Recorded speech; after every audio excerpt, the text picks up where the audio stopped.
Mayor Bowser, we've gotten through the first night of this federal surge. What do you want the people of D.C. to know in regards to the coordination with the city in this regard? Well, I want them to know that their chief of police, our chief of police, Pamela Smith, who has years and years of experience working both at the local level and the federal level, is working with federal law enforcement partners to help deploy the surge resources, the additional resources, in a way that is going to help us continue to drive down crime. What does that look like, Chief Smith? How will this work? Will certain areas receive more coverage? What's the details on the strategic plan? So what I'll say is this. We have heard from many of our community members since I've been here over the last 2.5 years. And one of the things that has been very concerning for me is areas around the city where there's crime. And you know, we have our officers in certain places.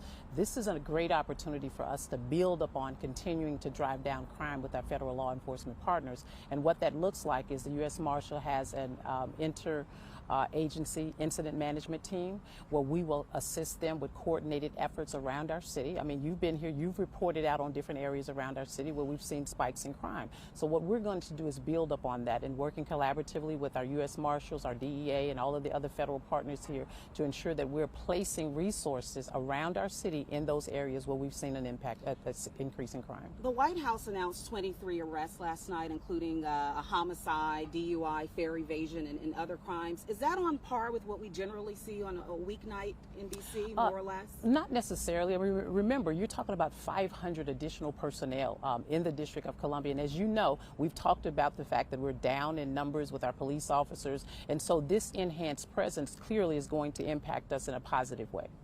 You said a positive way, Chief, but there are some concerns if it is a positive or a negative. Some people may are right in the middle. Do you believe this makes D.C. safer? This is what I know, and this is what the chief was alluding to, Marissa.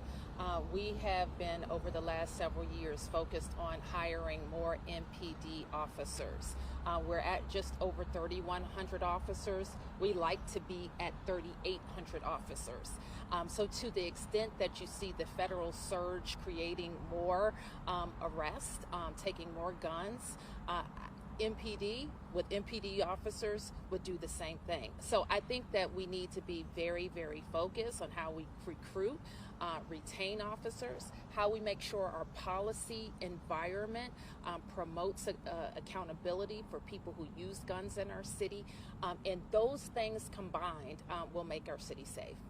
What about people who are concerned if someone approaches them and goes, hey, I'm a federal agent? You know, how should they react, and will MPD still be the main and lead agency responding to 911 calls? So we're going to respond to those calls together. If the team is out there, it's a collaborative effort right now, right? We have partnered with our federal law enforcement agencies that are here, and so we go to respond to a call for service anywhere across the city. We will be partnered with our federal partners, and we'll work together. But those agents will be identifiable for people who are concerned about that. They are identifiable. They have their own agency logos. They have their exterior vests, whether it's HSI, whether it's FBI, DEA. They have the visible agency logos, so you will know who they are. Mayor Bowser, I understand you met with Attorney General Pam Bondi and others yesterday. One question I've gotten repeatedly since is, what is the gauge or the measure of success when it comes to this 30-day period? Did you get any insight on that yesterday? Well, I think, and I want to thank Attorney General Bondi. I reached out to her. I asked for the meeting. She set it up in less than 24 hours. She also had all of her senior team meetings, including directors of major agencies like the FBI, the DEA, and the Marshal Service. We had our directors, deputy mayor, the chief, and all of my senior management, so that we are talking through our issues. So just like the executive order says, that we're coordinating through Attorney General Bondi's office. We certainly want to know what we're being measured against, and I think they regard it as a success to have more presence and to take more guns off the street. and we do too. That's what MPD works on every single day, is taking guns off the street. But they also said that this is a surge, and that we are looking to evaluate it in the 30 days that the order lays out. Okay, so you didn't get any hard, measure, but we didn't get any hard measure. And again, we know how the feelings of crime and perceptions of crime are sometimes different than seeing numbers go down. And we've seen numbers go down, let me be clear. Over the last 2 years, we have reached a 30-year low in violent crime. What the chief and all of us hear from time to time, though, is that we don't want any crime. And if we are able to put more police on the streets, we want to grow our numbers at MPD, because we know that being able to have a local known police department in neighborhoods generates trust and helps communities help the police make them safer. In the meeting, did you all talk about the homeless encampments that I know that the president says that he wants to get rid of, and people are concerned, well, what does that mean for the unhoused, Well, we didn't talk about it in that meeting. It was pretty focused on public safety issues. I had an opportunity with my city administrator and other team members to have a community discussion last night. And Marissa, as you know, we already have extensive outreach to our unhoused residents, some of them already on federal property, some of them at other sites throughout the city. We have shelter capacity, and we want them to come in. That's always our message. It's especially our message right now. We want you to come into shelter. And our outreach workers can tell you how to do it. Concerned community members can call us at 311, and we can get a outreach worker out to talk to a person about coming in.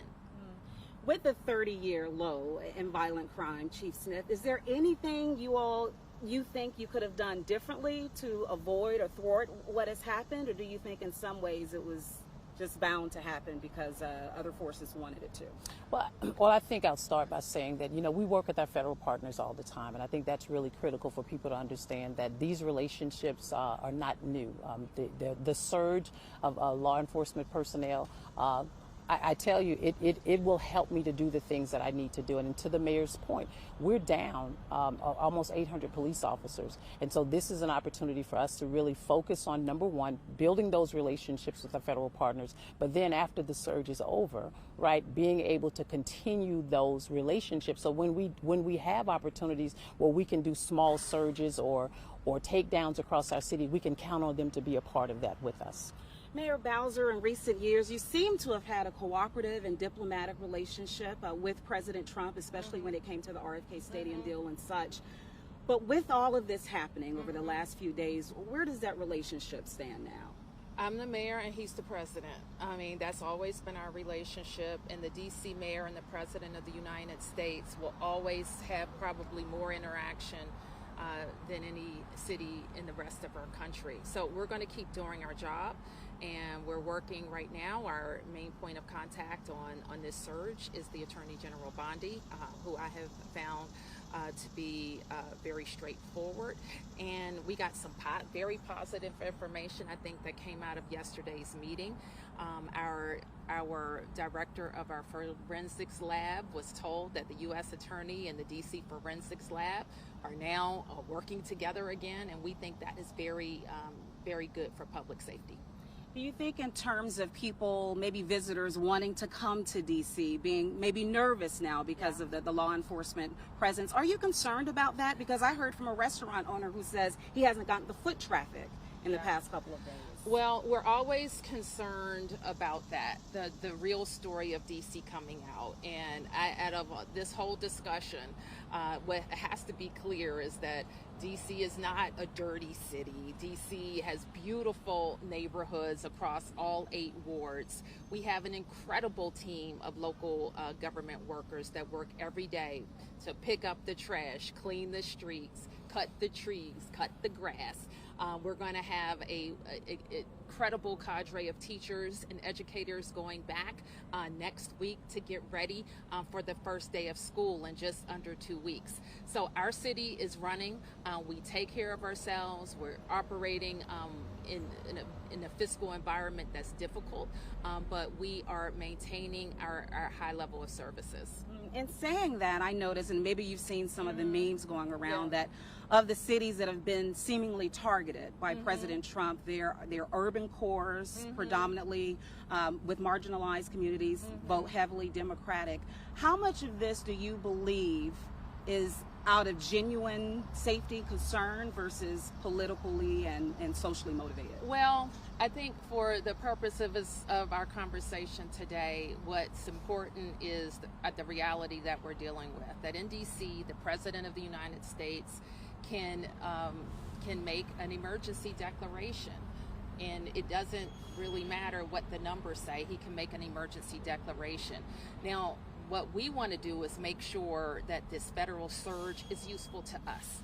And that's what the chief has been very, very good in working with the federal leadership and accomplishing. So let's keep working together. Let's stay safe. Let's be smart. I know people have democracy concerns and they want to express themselves, and this is still America. This is still our nation's capital, and I just encourage everybody to be peaceful, follow the law, and go about your daily lives, including taking advantage of our great nightlife. All right, Mayor Bowser, Chief Smith, thank you so much for your time. Right. And thank you all for your questions, those who sent them to the station as well as on Instagram Live. We appreciate it. In the rain, we got a little drizzle here. We'll have much more with Good Day DC after this short break.